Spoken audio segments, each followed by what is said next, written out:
Good morning. America may never be the same, and this is why. A beautiful Tuesday morning turned tragic when American Airlines Flight 11 crashed into the North Tower of the World Trade Center. And that was just the beginning. This morning, just over 24 hours later, the heart of commerce and the signature of the New York skyline is no more. The nerve center of the U.S. military deliberately and viciously attacked, leaving a nation and the rest of the world stunned today, Wednesday, September the 12th, 2001. From NBC News, this is Today with Katie Couric and Matt Lauer. And welcome to Today on this Wednesday morning, a morning people are waking up in disbelief with unbelievably heavy hearts, especially those who have lost loved ones or who are uncertain where their loved ones are. I'm Katie Couric. And I'm Matt Lauer. Tuesday morning did start off beautifully. It was a gorgeous day until 8:42 a.m. Eastern Time when that happened. Horrible pictures. This was a scene 25 hours ago. Airplanes intentionally plunging into the World Trade Center. We still don't know how high the human toll will climb. But the early numbers, Matt, are staggering. 266 people on the 4 hijacked planes are dead. 2 hit the Twin Towers of the World Trade Center, 1 hit the Pentagon, and 1 crashed 80 miles southeast of Pittsburgh. At the Pentagon, up to 800 people are now feared dead. In New York City, Mayor Rudy Giuliani says the toll could be more than any of us can bear. The New York Fire Commissioner said that he is missing 300 firefighters and EMS personnel. 33 New York police officers are missing. Estimates are that there were up to 50,000 people working in the World Trade Center on Tuesday morning when the attacks took place.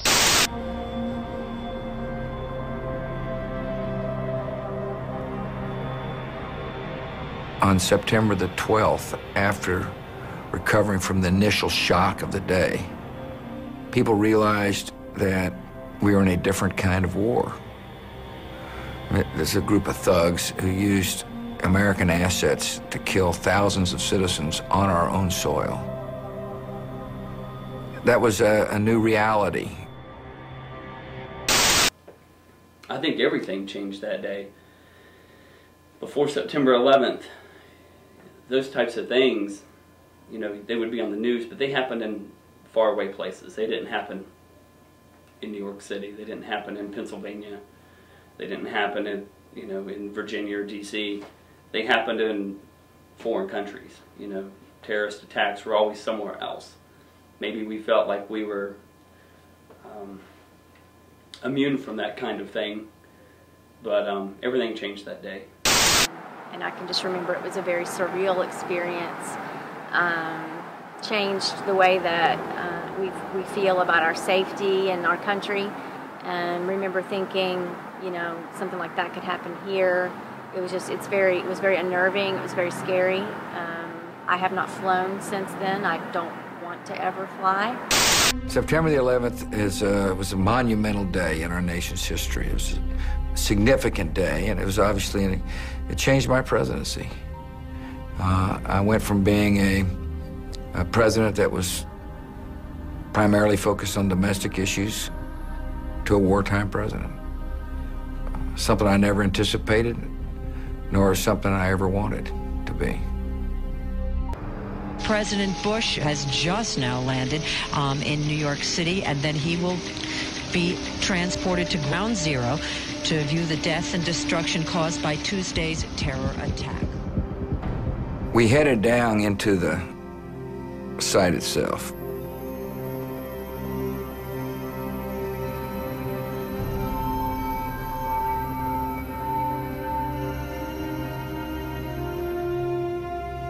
The site being the place where the Twin Towers had stood.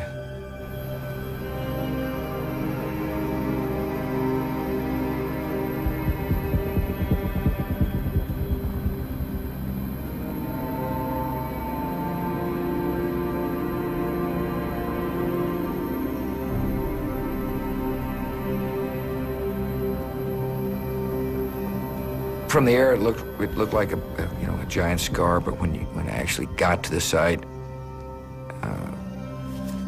it was like walking into hell.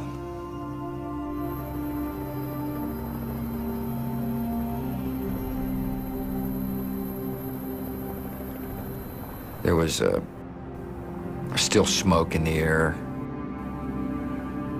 water on the ground. It was dim, it was dark, there was no light, and all your senses were on alert, and it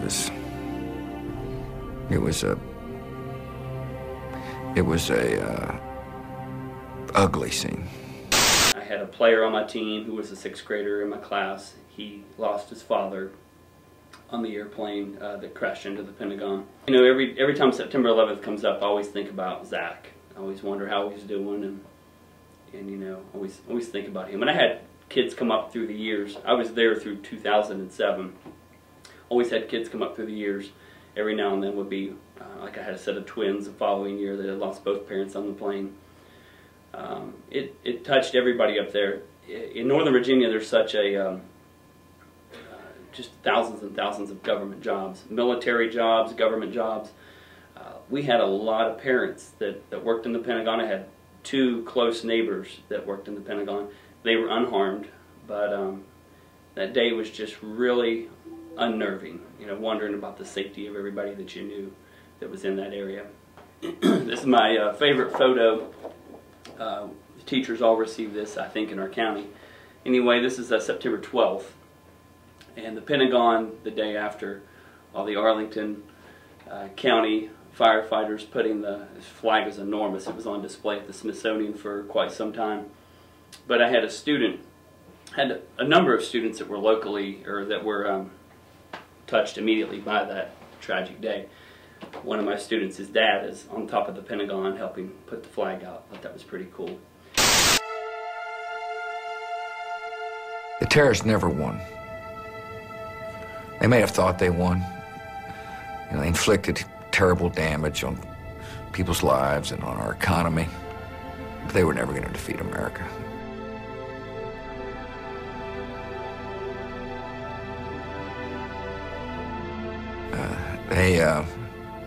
They just didn't understand us.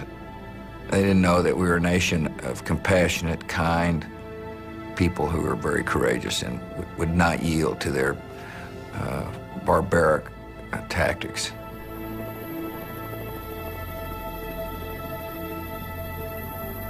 On September the 11th, thousands of our citizens lost their lives, and I vowed that day that it wasn't going to happen again. It's our day to remember. I can remember my parents always talking about JFK, and they can remember what they were doing when JFK was killed, and that was their big event, and 9/11 was definitely the event for my generation. Just to know what happened, and like I said, that day the biggest change was we weren't immune to that kind of attack. And before I felt that we were. Those things never really happened here. There were cases of domestic terrorism that had occurred in Oklahoma City and other places. You know, sure, we had those events, but never from, I guess, a foreign enemy. So that was a first. That was a game changer. And you know, you feel it every time you travel somewhere now, whether you're in a large city and you're on the subway system or the metro, or if you go to fly. Everything's different. Security's raised to a different level, and not just here, but worldwide. Just don't take anything for granted. You never know when it's your last time, especially with ISIS and things that you hear nowadays. You just don't ever know when it's your last time, and don't take anything for granted. The dramatic change that occurred in our country after that, and that the people who died didn't just die in vain, that there are changes for safety, and it's because of those losses that those changes have been put in place. Eventually, September the 11th will be, a date on the calendar. It'll be like Pearl Harbor Day. And for those of us who lived through it, it'll be a day we'll never forget.